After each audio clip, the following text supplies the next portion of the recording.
नमस्कार मित्रों, कैसे हो आप।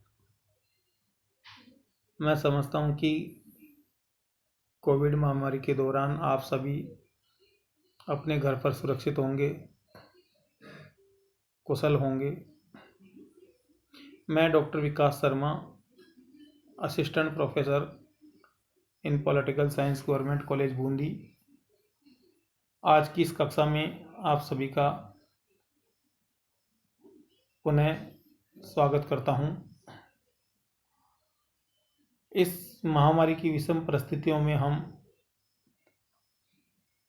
व्हाट्सएप ग्रुप्स, विभिन्न सोशल मीडिया प्लेटफॉर्म्स आदि के माध्यम से अपने अध्ययन को प्रारंभ या अपने अध्ययन को जारी रखने का प्रयास कर रहे हैं और आपके इस कार्य में मैं सदैव आपके साथ हूँ। अमेरिकन कॉन्स्टिट्यूशन, जो मेजर वर्ल्ड कॉन्स्टिट्यूशन यानी विश्व की प्रमुख राज्य व्यवस्थाएं, जो अपना प्रथम प्रश्न पत्र है, उसका एक महत्वपूर्ण संविधान है जिसका अध्ययन हम निरंतर कुछ व्याख्यानों से कर रहे हैं। पिछले व्याख्यान में हमने अमेरिकन शासन व्यवस्था में अमेरिकन कांग्रेस में समितियों की भूमिका के संबंध में चर्चा की थी। समितियों का गठन किस प्रकार होता है और उनकी अलग अलग संदर्भ में क्या क्या भूमिकाएं होती हैं, इसके संबंध में बात की थी। और आज के इस व्याख्यान में हम एक बहुत महत्वपूर्ण विषय पर चर्चा करने जा रहे हैं,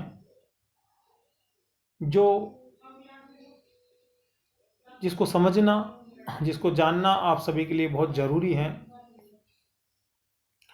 यह जो विषय है आज का, ये न केवल अकादमिक परीक्षाओं की दृष्टि से अपितु प्रतियोगी परीक्षाओं की दृष्टि से भी बहुत महत्वपूर्ण है। और ऐसी कोई प्रतियोगी परीक्षा नहीं हुई होगी जिसमें आज के इस व्याख्यान के जो मैटर हैं उसमें से कोई प्रश्न नहीं आया हो, क्योंकि ये बहुत महत्वपूर्ण विषय है। और ये जो विषय है आज का, वह है अमेरिकी कांग्रेस की जो द्वितीय महत्वपूर्ण सदन सीनेट के संबंध में। जैसा कि वहाँ कांग्रेस के दो सदन हैं। प्रथम सदन, जिसे निम्न सदन कहते हैं, वह प्रतिनिधि सदन होता है, और द्वितीय सदन, जिसे उच्च सदन कहते हैं, वह सीनेट होती है। तो आज हम सीनेट के गठन, उसकी संरचना, उसके सदस्यों की योग्यता आदि के संबंध में चर्चा इस व्याख्यान में करेंगे, क्योंकि सीनेट विश्व का एकमात्र ऐसा सदन है जिसे विश्व का शक्तिशाली द्वितीय सदन कहा जाता है। और ये प्रश्न बहुत बार आता है अकादमिक परीक्षाओं में। आप देखो, पिछले 5 साल के पेपर आप उठा के देख लीजिए, कई बार ये प्रश्न आया होगा कि सीनेट विश्व का सबसे शक्तिशाली द्वितीय सदन है, स्पष्ट कीजिए कैसे है। और प्रतियोगी परीक्षाओं में तो यह प्रश्न कई प्रकार से कितनी ही बार पूछा गया है। तो आज का ये व्याख्यान बहुत महत्वपूर्ण है। तो आइए हम बात करते हैं अमेरिकन कांग्रेस और सीनेट। लिंडसे रोजर्स कहते हैं कि संयुक्त राज्य अमेरिका की सीनेट संसार का सर्वाधिक शक्तिशाली द्वितीय सदन है, जहां दूसरे देशों की शासन व्यवस्थाओं में द्वितीय सदन की शक्तियों का ह्रास हुआ है निरंतर, डे बाई डे, वहीं सीनेट की शक्तियों में वृद्धि हुई है। ये मैं नहीं कह रहा, ये लिंडसे रोजर्स, जो बहुत बड़े पॉलिटिकल साइंटिस्ट हैं, उन्होंने ये बात कही। क्योंकि आप चाहे दुनिया की किसी भी द्वितीय सदन की बात कर लीजिए, चाहे ब्रिटेन की लोकसभा की बात कर लीजिए, क्योंकि ब्रिटेन की संसद में भी 2 सदन हैं, एक कॉमन सभा, हाउस ऑफ कॉमन्स, जिसे निम्न सदन कहते हैं, और दूसरा हाउस ऑफ लॉर्ड्स, जिसे हम उच्च सदन कहते हैं। तो वहाँ आप वहाँ की बात कर लीजिए, वहाँ लोकसभा की शक्तियाँ डे बाई डे, दिन प्रतिदिन कम हुई हैं, न कि अधिक। चाहे आप भारत की बात कर लीजिए, भारत में संसद के 2 सदन हैं, पहला लोकसभा, जिसे निम्न सदन कहते हैं, दूसरा राज्यसभा, जिसे उच्च सदन कहते हैं। और आपने देखा होगा यहाँ पिछले कुछ वर्षों में राज्यसभा की शक्तियाँ कम हुई हैं, राज्यसभा की शक्तियों का पतन हुआ है, न कि राज्यसभा की शक्तियाँ बढ़ी हैं। जबकि अमेरिका दुनिया में एकमात्र ऐसी राज्य व्यवस्था है जहाँ पिछले कुछ दशकों में सीनेट की शक्ति में अभूतपूर्व वृद्धि हुई है, यानी सीनेट की शक्ति बहुत अधिक बढ़ गई है। और मैं तो ये कह रहा हूँ पिछले कुछ दशकों में नहीं, पूरी पिछली 20वीं सदी जो निकली है उसमें। और ये शक्ति ऐसा नहीं कि अब बढ़ चुकी, लास्ट हो चुका, ये दिन प्रतिदिन बढ़ रही है, यानी सीनेट दिन प्रतिदिन मजबूत होता जा रहा है। तो इसलिए क्वेश्चन आता है कि सीनेट विश्व का सबसे शक्तिशाली द्वितीय सदन है, कैसे? तो उसके कुछ कारण हैं, उसको हम आज के इस व्याख्यान में स्पष्ट करने का प्रयास करेंगे। लेकिन आज के इस व्याख्यान में हम पहले उसकी संरचना को समझेंगे, फिर उसकी शक्तियां जो हैं वो अगले व्याख्यान में हम जानने का प्रयास करेंगे। तो सीनेट को अमेरिकी कांग्रेस का द्वितीय सदन कहा जाता है, यानी उच्च सदन कहा जाता है। ब्रोगन कहते हैं कि सीनेट एक ऐसी संस्था है जो कभी नहीं मरती है, यानी ये ऐसा सदन है जो हमेशा शाश्वत रहता है, जो कभी समाप्त नहीं होता। ये निरंतर इसके सदस्य निरंतर रोटेट होते रहते हैं, यानी ये हमेशा बना रहता है। अपने यहाँ भी राज्यसभा कभी समाप्त नहीं होती, राज्यसभा एक स्थायी सदन है। तो अमेरिका में भी सीनेट एक स्थायी सदन है, वो भी समाप्त नहीं होता। यहाँ राष्ट्रपति आते हैं और चले जाते हैं। 2 वर्ष के बाद प्रतिनिधि सदन के सदस्य भी चले जाते हैं, यानी उनका कार्यकाल समाप्त हो जाता है, परंतु सीनेट हमेशा बनी रहती है। अब यहाँ ये ध्यान रहे कि प्रतिनिधि सदन के सदस्यों का कार्यकाल 2 वर्ष होता है मात्र, जबकि सीनेट के सदस्यों का कार्यकाल 6 वर्ष होता है।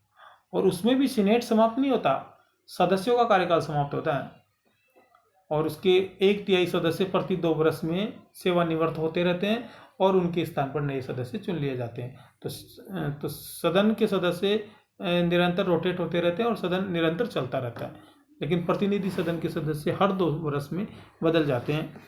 हर 2 वर्ष में प्रतिनिधि सदन का चुनाव होता है। तो एक तो सबसे बड़ी ताकत यही है कि सीनेट स्थायी सदन है। तो शक्तियों की बात हम बाद में करेंगे, लेकिन मैं आपका ध्यान आकर्षित करना चाहता हूँ। अब बात करते हैं सीनेट की संरचना की। सीनेट की संरचना किस प्रकार की जाती है? अमेरिकी संघीय व्यवस्था में संविधान निर्माताओं द्वारा राज्यों को प्रतिनिधित्व देने के लिए कांग्रेस के द्वितीय सदन सीनेट की संरचना की गई। अच्छा, ये जो द्वितीय सदन होता है, इसमें ये वास्तविकता में राज्यों के प्रतिनिधित्व का सूचक है। भारत में भी इसमें राज्यों को प्रतिनिधित्व दिया गया है राज्यसभा में। उसका नाम ही भारत में तो राज्यसभा है। तो यहाँ सीनेट में राज्यों को प्रतिनिधित्व देने के लिए संविधान निर्माताओं ने तात्कालिक सूझबूझ से इस द्वितीय सदन की संरचना की। इसमें यह निश्चित किया गया कि सभी राज्यों को, चाहे वह राज्य छोटा हो क्षेत्रफल की दृष्टि से या जनसंख्या की दृष्टि से, चाहे वह राज्य बड़ा हो क्षेत्रफल की दृष्टि से या जनसंख्या की दृष्टि से, उन सभी को समान प्रतिनिधित्व दिया जाएगा। अब यहाँ एक अंतर है। देखिए, भारत में चाहे राज्यसभा हो चाहे लोकसभा हो, यहाँ जो राज्यों को प्रतिनिधित्व दिया गया राज्यसभा में, वह जनसंख्या के आधार पर दिया गया है। यानी यदि किसी राज्य की जनसंख्या अधिक है तो उसको अधिक प्रतिनिधित्व है, जैसे यूपी को, और यदि किसी राज्य की जनसंख्या कम है तो उसको कम प्रतिनिधित्व दिया गया है, जैसे गोवा, मणिपुर, मिजोरम आदि को। लेकिन अमेरिका में ऐसा नहीं है। ये बहुत बड़ा अंतर है दोनों देशों की शासन व्यवस्था में। अमेरिका में चाहे राज्य बहुत छोटा हो चाहे राज्य बहुत बड़ा हो, सभी को समान प्रतिनिधित्व दिया गया है सीनेट में। और वह प्रतिनिधित्व है प्रत्येक राज्य से 2 सीटें, प्रत्येक राज्य को 2 सीटें आवंटित की गई, यानी प्रत्येक राज्य से 2 सदस्य चुनकर आते हैं। तो अमेरिका में इस प्रकार आप देखोगे कि 50 राज्य हैं अमेरिका में, 50 स्टेट्स इन यूएसए, और प्रत्येक राज्य से 2 सदस्य। तो इसका मतलब ये हुआ कि वहाँ सीनेट में 100 सदस्य हैं, यानी सीनेट में प्रत्येक राज्य से 2 सदस्य चुनकर आते हैं। तो कुल सदस्य संख्या हुई 100। तो यहाँ एक बहुत बड़ी बात है कि सभी राज्यों को समान प्रतिनिधित्व दिया गया, चाहे राज्य छोटा हो चाहे राज्य बहुत बड़ा हो। चाहे जनसंख्या बहुत कम हो चाहे जनसंख्या बहुत ज़्यादा हो। तो ये बहुत ध्यान रखने की बात है और बहुत याद रखने की बात है, क्योंकि इस पैरा में से प्रतियोगी परीक्षाओं में प्रश्न अवश्य आता है। अमेरिकी संविधान के अनुसार राज्य को सीनेट में समान प्रतिनिधित्व दिया गया है। ये बात तो मैंने पहले ही स्पष्ट कर दी कि राज्य को सीनेट में समान प्रतिनिधित्व दिया गया है। उसे बिना संबंधित राज्य की स्वीकृति के किसी भी राज्य के इस प्रतिनिधित्व में संशोधन नहीं किया जा सकता। यानी ये जो समान प्रतिनिधित्व दिया गया है प्रत्येक राज्य को, उसमें राज्यों की सहमति के बिना, संबंधित राज्य की सहमति के बिना उस राज्य को इस प्रतिनिधित्व से किसी भी प्रकार वंचित नहीं किया जा सकता। ऐसा नहीं है कि किसी राज्य की सदस्य संख्या 2 से घटाकर 1 कर दे, ऐसा नहीं कर सकते उसकी सहमति के बिना। तो ये अपने आप में बहुत बड़ी शक्ति है।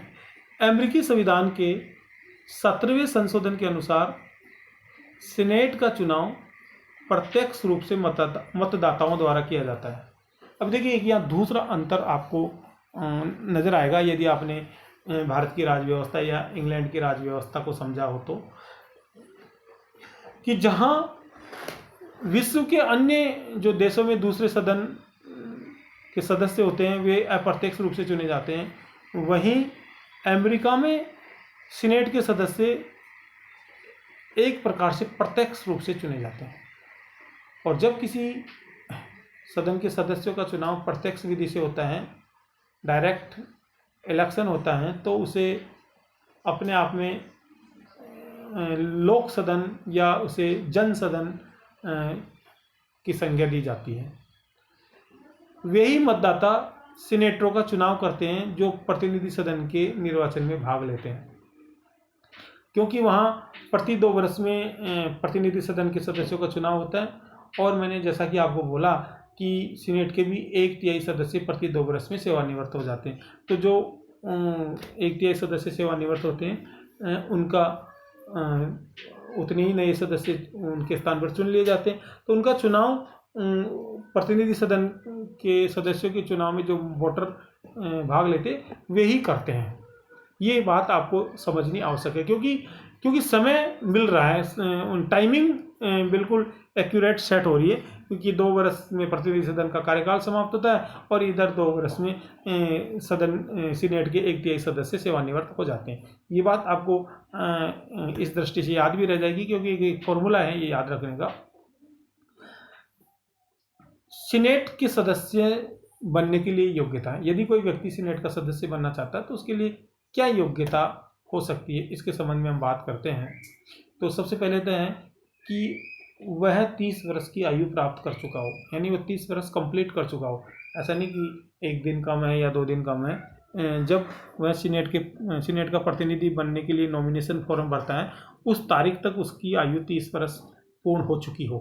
तो ये आपको ध्यान रखना है, उसकी आयु 30 वर्ष हो। अपने यहाँ भी राज्यसभा का सदस्य बनने के लिए आयु सीमा 30 वर्ष रखी गई है। दूसरा, वह अमेरिका का पिछले 9 वर्षों से नागरिक हो, यानी वो अमेरिकन सिटीजन हो और लगातार पिछले 9 वर्षों से कम वह रह रहा हो। ये दूसरी इसकी योग्यता। अपने यहाँ भारत में अगर बात करें तो ये कहा जाता है कि वह भारत का नागरिक हो, तो भारत का नागरिक तो, लेकिन यहाँ भारत में इस प्रकार का कोई समय नहीं बताया, लेकिन वह भारत का नागरिक हो और उसी प्रकार वह यहाँ अमेरिका का नागरिक हो। वह उस राज्य का निवासी होना आवश्यक है जिससे वह चुनाव लड़ रहा है। ये बात भारत और अमेरिका की शासन व्यवस्था में डिफरेंट है कि भारत में जहाँ राज्यसभा का सदस्य बनने के लिए संबंधित राज्य का निवासी होना आवश्यक नहीं है, वहीं अमेरिका में सीनेट का सदस्य बनने के लिए संबंधित राज्य का निवासी होना आवश्यक है। ये अंतर है। अच्छा, यह भारत में भी अगर मैं आपको उदाहरण दूं तो एक सदन ऐसा है जिसमें उस सदस्य बनने के लिए संबंधित राज्य का निवासी होना आवश्यक है, और वह है विधानमंडलों में विधान परिषद। यदि कोई विधान परिषद का सदस्य बनना चाहे, जैसे उत्तर प्रदेश में विधानमंडल है, वहाँ विधानसभा और विधान परिषद दोनों हैं, तो यदि कोई उत्तर प्रदेश की विधान परिषद में सदस्य बनना चाहता है या जम्मू कश्मीर की विधान परिषद में या बिहार की विधान परिषद में सदस्य बनना चाहता है तो उसे उस राज्य का निवासी होना आवश्यक है। लेकिन भारत में राज्यसभा की दृष्टि से ऐसा नहीं है, लेकिन अमेरिका में सीनेट की दृष्टि से ऐसा है कि उस संबंधित राज्य का निवासी होना आवश्यक है। इसे आपको समझना पड़ेगा। सदन का कार्यकाल। सीनेट एक स्थायी सदन है जो कभी भंग नहीं होता। मैंने आपको पहले ही बताया ये कभी भंग नहीं होता, और इसके सदस्यों का कार्यकाल 6 वर्ष होता है, और इसके 1/3 सदस्य प्रति 2 वर्ष बाद सेवानिवृत्त हो जाते हैं और उनके स्थान पर उतने ही सदस्य नए चुन लिए जाते हैं। सीनेट में कोई सदस्य कितनी बार भी प्रतिनिधि बन सकता है, यानी कोई सदस्य सीनेट का कितनी बार भी प्रतिनिधि बन सकता है, ये आपको ध्यान रखना है। इस पर कोई पाबंदी नहीं है, अपने भारत में भी नहीं है। भारत में भी कोई व्यक्ति कितनी बार भी राज्यसभा का सदस्य बन सकता है। सीनेट के सदस्यों के वेतन भत्ते। सीनेट के सदस्यों को वेतन भत्ते वे ही प्राप्त होते हैं जो प्रतिनिधि सदन के सदस्यों को प्राप्त है, यानी यहाँ दोनों सदनों के सदस्यों के वेतन भत्ते में कोई अंतर नहीं है।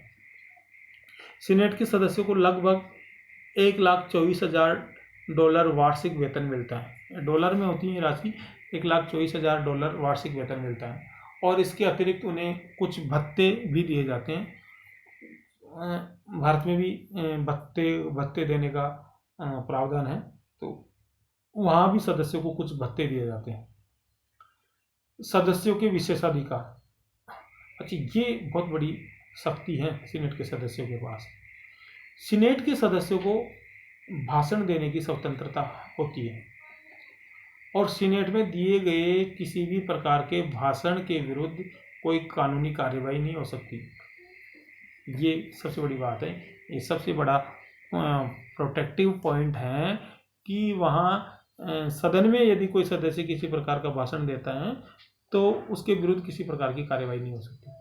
और मैं आपको ध्यान दिला दूं कि भारत में भी यदि आप वैसे सार्वजनिक रूप से न्यायालय की या संसद की गरिमा की किसी के विरुद्ध बात करोगे तो आपके खिलाफ कानूनी कार्रवाई की जा सकती। लेकिन यदि आप संसद में न्यायपालिका के विरुद्ध कुछ बोलते हो या किसी अकादमिक सेमिनार में न्यायपालिका के विरुद्ध कुछ बोलते हो तो फिर आपके विरुद्ध किसी प्रकार की कोई लीगल कार्रवाई नहीं की जा सकती।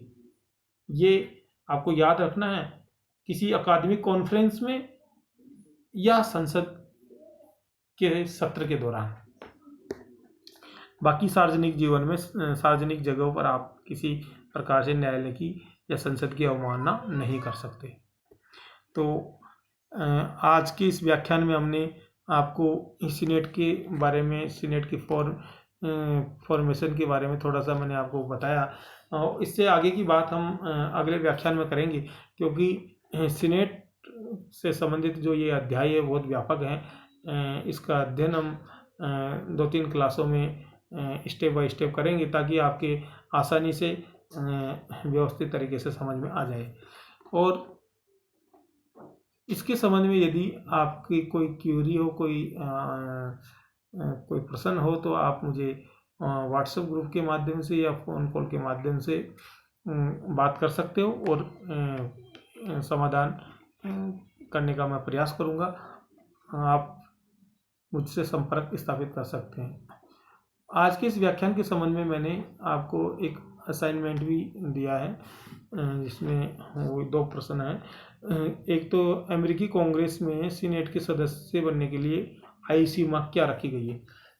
ये बहुत आसान सा क्वेश्चन है जिसका आंसर आपको इसी व्याख्यान से संबंधित PDF नोट्स में मिल जाएगा और मेरे व्याख्यान में भी मिल जाएगा। तो एक तो ये है। दूसरा प्रश्न है कि कांग्रेस की द्वितीय सदन सीनेट की संरचना प्रक्रिया को समझाइए, यानी इसकी संरचना किस प्रकार की जाती है। तो ये 2 क्वेश्चन हैं, और आपने मेरी बात को ध्यान से सुना, उसके लिए आप सभी को बहुत धन्यवाद। यदि कोई जिज्ञासा हो तो आप मुझे व्हाट्सएप ग्रुप के माध्यम से बता दीजिए, मैं उसका समाधान करने का प्रयास करूँगा। आप सभी को एक बार पुनः बहुत धन्यवाद।